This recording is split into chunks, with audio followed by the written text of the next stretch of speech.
Hi friends, welcome back to our channel. இன்றைக்கி நம்ம சேனலில் என்ன பார்க்க போகிறோம்னு பார்த்தீங்கன்னா, ஒரு ப்ராடக்ட்டோட ரிவ்யூ தான் பார்க்க போகிறோம்.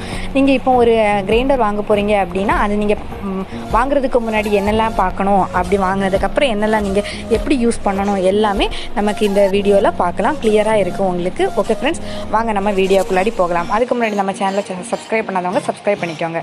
நான் இன்றைக்கி வாங்கியிருக்க பிராண்ட் பார்த்தீங்கன்னா விஜயலக்ஷ்மி பிராண்ட்.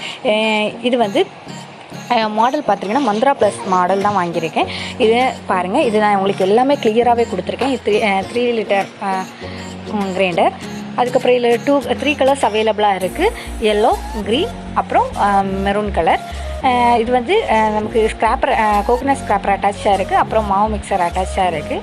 இதோட மாடல் இந்த பக்கம் பார்த்திங்கன்னா எல்லா மாடல் என்னெல்லாம் இருக்குது அப்படின்ட்டு எல்லாமே உங்களுக்கு டீட்டெயிலாக கொடுத்துருக்காங்க. எத்தனை கிலோ இதில் செட் ஆகும், அதோட நெட் வெயிட்டு, அப்புறம் எம்ஆர்பி ப்ரைஸு எல்லாமே உங்களுக்கு இதில் கொடுத்துருக்காங்க. சூப்பராகவே இருக்கும். நீங்கள் பாருங்கள் ஒரு வாட்டி.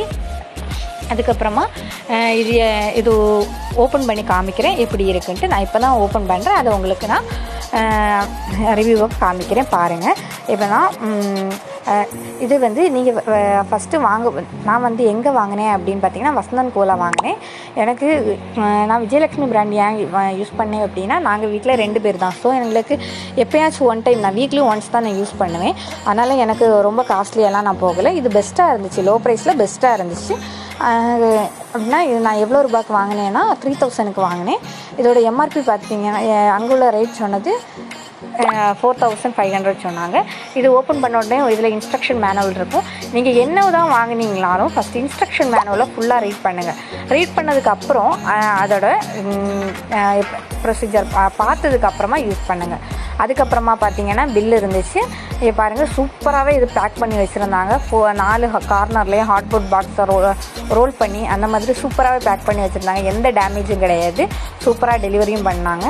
அதுக்கப்புறம் பார்த்திங்கன்னா இங்கே பாருங்கள், நான் மேலே ஒரு பிளாஸ்டிக் கவர் போட்டிருந்தாங்க, அதை ஓப்பன் பண்ணிவிட்டு அதுக்கப்புறம் மூடி கேப் வந்து இந்த மாதிரி கலரில் தான் இருக்குது.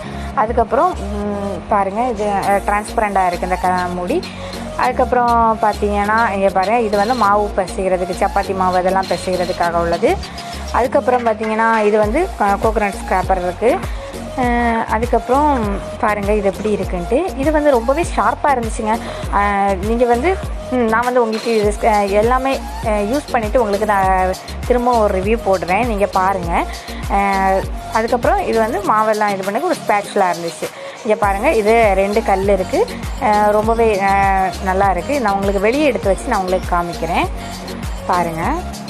இது வந்து அதோட இது ஸ்க்ரூ, இந்த ஸ்க்ரூவை பார்த்திங்களா எப்படி இருக்குன்ட்டு. நான் உங்களுக்கு இதை வெளியே வச்சு நான் கிளியராகவே காமிச்சு தரேன் பாருங்கங்க. இப்படி தாங்க இருக்குது. சூப்பராகவே இருந்துச்சு.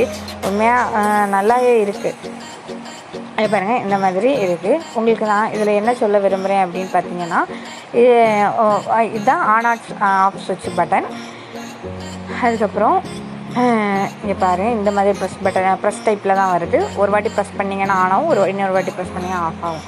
இது என்ன பண்ணுறீங்கன்னா, நீங்கள் மாவு அரைக்கிறதுக்கு முன்னாடி மாவெல்லாம் அரிசியை போடுறீங்க அப்படின்னா இது ரொம்ப டைட் பண்ணிக்கோங்க. மேலே ஸ்க்ரூவை வந்து என்ன கிரைண்டராக இருந்தாலும் பிரச்சனை இல்லைங்க, ரொம்ப டைட்டாக ஸ்க்ரூ டைட் பண்ணிக்கோங்க. ரொம்ப எவ்வளோ உங்களால் முடியுமோ அந்த அளவுக்கு டைட் பண்ணிவிட்டு ஃபுல்லாக டைட் பண்ணுங்கள் பாருங்கள். டைட் பண்ணதுக்கப்புறமா ஒரு 3 டைம்ஸ் வந்து ரிவர்ஸில் ஓப்பன் பண்ணணும். புரிஞ்சுதாங்களா? பாருங்கள், நான் உங்களுக்கு கிளியராக காமிச்சிருக்கேன். பாருங்கள், 3 டைம்ஸ் ரிவர்ஸில் 1, 2 and 3. இந்த மாதிரி நீங்கள் பண்ணால் மட்டும்தான் உங்கள் கிரைண்டர் வந்து சூப்பராக சுற்றும், சீக்கிரமாக மாவு அரைஞ்சி கிடைக்கும். ஒரு 20 மினிட்ஸில் உங்களுக்கு மாவெல்லாம் அரைஞ்சி கிடச்சிருக்கும்.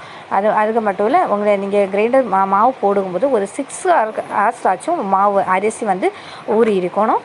ஊறினா மட்டும்தான் உங்களுக்கு ஒழுங்காக அரைக்க முடியும். இதை வந்து எப்படி அரைக்கிறேன் அப்படின்னு சொல்லிட்டு இதோட அடுத்து வந்து உங்களுக்கு பின்னாடி காமிக்கிறேன்.